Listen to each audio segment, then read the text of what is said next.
Good evening, folks. This evening's topic E is a narrative I did for you. The title is The Quiet Erosion.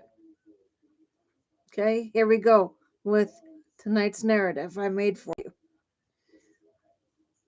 The change arrives like a season that no one marked on the calendar.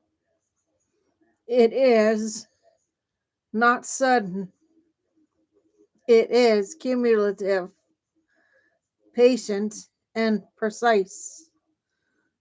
Muscles thin, steps shorten, bones lose their density, and weight shifts in waves in ways that feel both familiar and foreign. For many community dwelling older adults, these are not these are not these are not isolated diagnoses, but a braided story. Sarcopenia, obesity, osteoporosis, each stand tugging at the others until the whole fabric of daily life loosens. Miss L tends to her garden with the same devotion she has always shown, but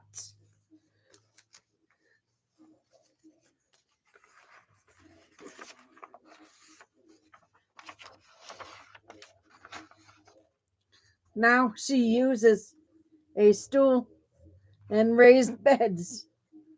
She calls it adaptation. Clinicians call it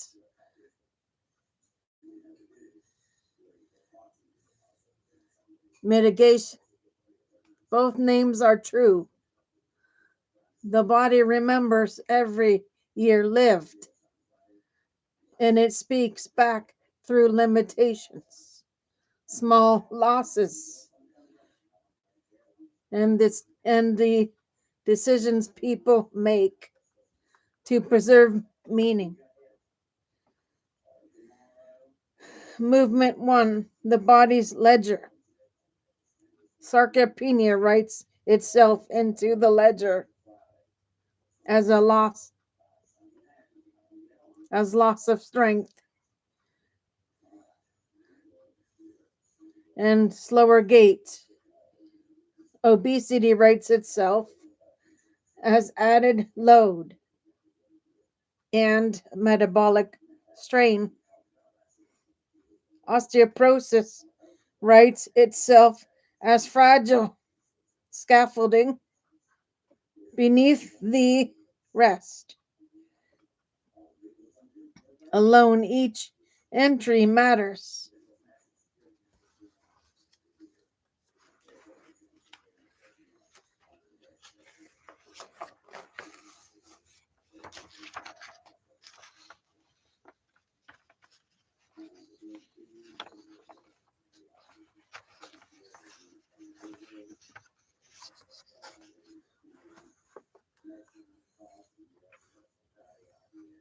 Together, they compound risk and narrow options. It is a physical or psychological conversation about inflammation, hormonal shifts, and disuse. It is also a practical conversation about the jars that become too heavy, the stairs that become too steep, and the confidence that erodes after a fall.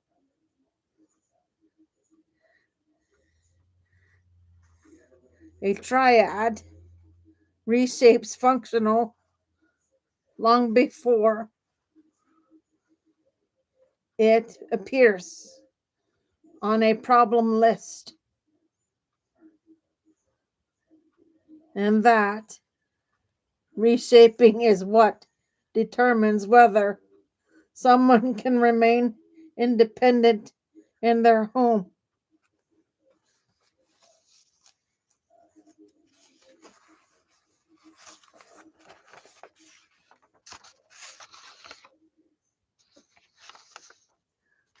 Movement 2, the social architecture. Homes and neighborhoods are not neutral backdrops. They, they are active participants in health trajectories. A house with a single flight of stairs, a bathtub without grab bars, or a kitchen without high shelves. A kitchen with high shelves can transform a manageable impairment into a disabling barrier. Community resources, transportation, meal programs, social centers either buffer decline or accelerate isolation. Care systems mirror this architecture. Fragmented care treats bones, weights, and muscle in separate silos.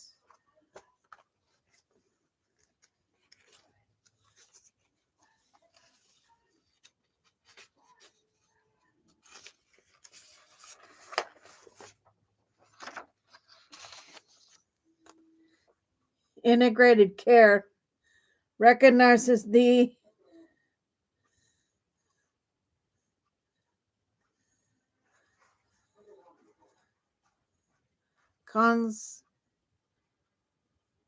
constellation when primary care screens for gait, speed, and grip strength. When community centers offer resistance classes and shared meals, the environment shifts from hazard to scaffold. The difference is not only clinical, it's civic. It is civic. Moment 3, the emotional catastrophe. Loss of strength is also loss of role. People do not only mourn what they cannot lift, they mourn the tasks they that defined them. The emotional landscape around sarcopenia, obesity, and osteoporosis is dense with shame, fear, and quiet resignation. Stigma around weight compounds the shame of aging. Fear of falling curtails outings and conversations. Depression and cognitive decline often follow, not as separate illnesses, but as companions to physical vulnerability.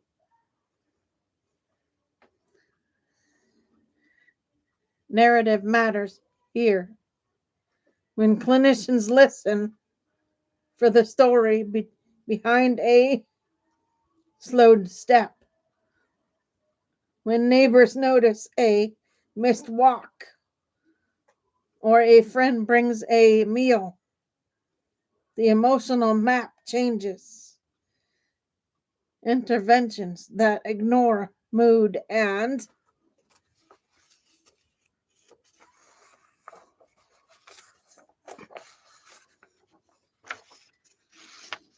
meaning are incomplete.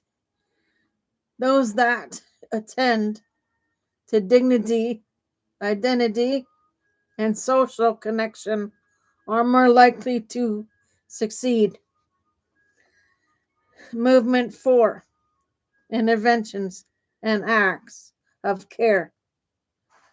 Prevention and rehabilitation are not merely technical tasks, they are moral acts that preserve autonomy, strength, training, even modest resistance work rebuilds muscle and confidence. Weight management in older adults must balance metabolic goals with prevention of lean mass, preservation of lean mass, and function. Bone health requires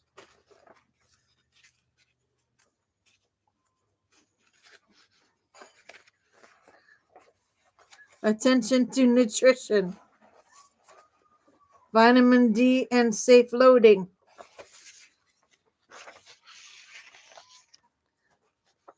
But the most effective interventions live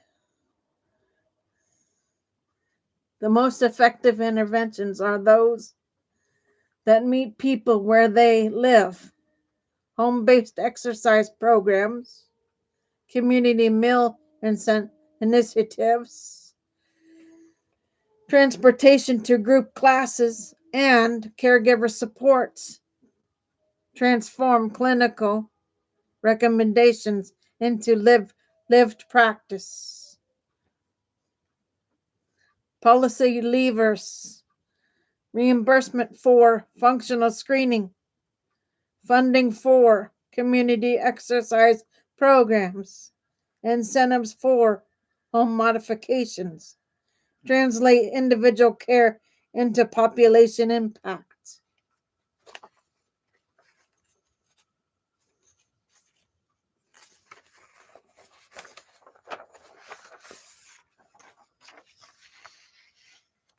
Closing and ending. Choosing an ending. There is no single ending to the story of aging. There are endings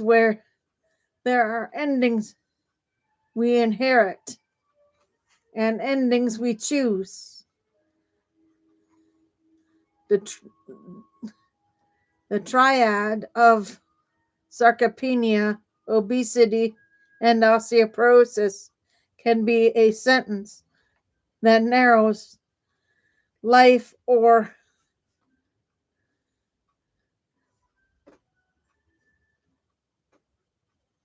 it can be a prompt for redesign of homes, of health systems, of social expectations. Miss L still gardens.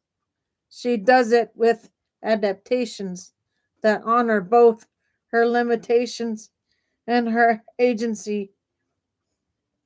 If the goal is to preserve autonomy and dignity, the work must be anticipatory, integrated, and humane. It must treat muscles, bones, and weight as parts of a whole life, not as separate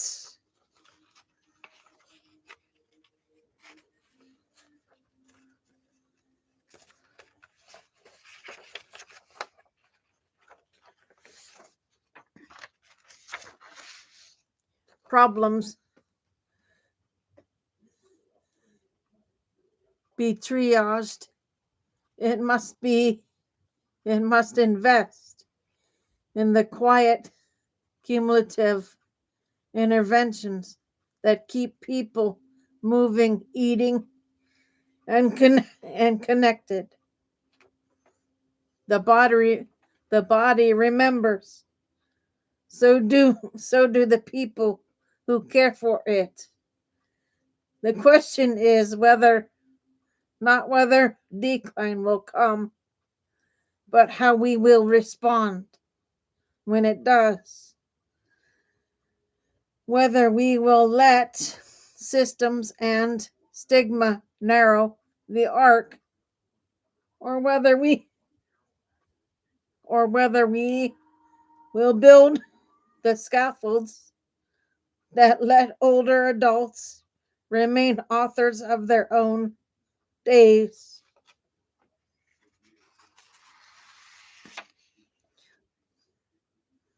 Okay, guys, that's your E.